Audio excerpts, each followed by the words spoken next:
House Leader, third party. Thank you, Honourable Speaker. It was a little hard to hear what was going on down here, so there was some confusion.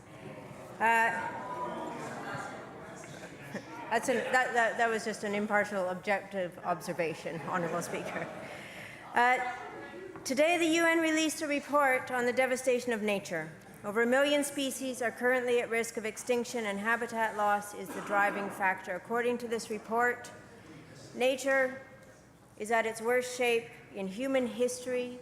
Habitat loss not only endangers animal species, but our own ability to grow food and safeguard drinking water. The report states unequivocally that we are threatening humanity's capacity for survival. And yet here in BC, this government is continuing to facilitate the logging of old-growth forests. BC's coastal old growth has incredible ecological value, and it is globally rare. We've already logged 90% of the high productivity old growth on Vancouver Island, and we're actively continuing to log these ancient forests with no end in sight. Well, there is an end in sight, Honourable Speaker. It's when they're all gone. Old growth forests sustain wildlife and increase biodiversity. Many species can only live in old growth habitats, those species that have been identified as at risk for extinction. Through you, Honourable Speaker, to the Minister of Forests, Lands, Natural Resources, we have a moral responsibility to leave our children a healthy environment. Will this government make protecting old growth on Vancouver Island a priority? Minister of Forests, Lands, Natural Resources and Rural Development. Thank you. Thank you, Honourable Speaker, and thank you for the question, an important topic. Our government is committed to protecting the important biodiversity of old-growth forests, as the member alluded to and pointed out in different studies. Over half of BC's old-growth forests on the coast are already protected. We're also committed to ensuring a continued vibrant and innovative forestry sector. There's a variety of perspectives on harvesting in old-growth areas. The Minister of the Environment and myself met just in January with representatives of the Ancient Forest Alliance, the Sierra Club, and other environmental non-government organizations. Our staff met again last week with those groups and have another meeting scheduled for June. I was also able to visit many of the communities in North Vancouver Island a couple of weeks ago, where I spoke with local government leaders and those in charge of community forests who see the benefits of harvesting old growth come back to their communities in many ways, and so they see the importance of those harvesting activities. We are working on a new old growth plan. We will be engaging with First Nations communities, labour and environmental groups to complete that plan. And we're also looking at ensuring there's fair solutions for workers and communities as we move from old growth to second growth harvesting.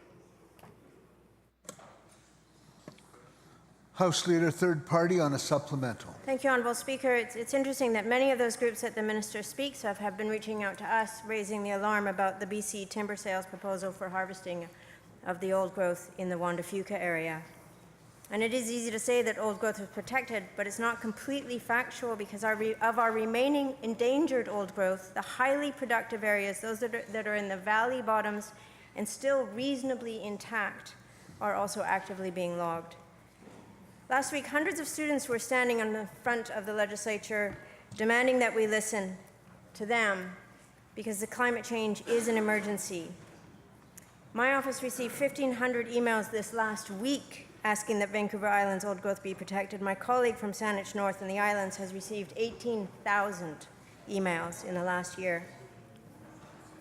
Through you, Honourable Speaker, to the Minister of Forests, Lands, Natural Resources, we are in a climate emergency, and in light of this emergency, how does this government justify the continued logging of old growth? Minister of Forests, Lands, Natural Resources and Rural Development.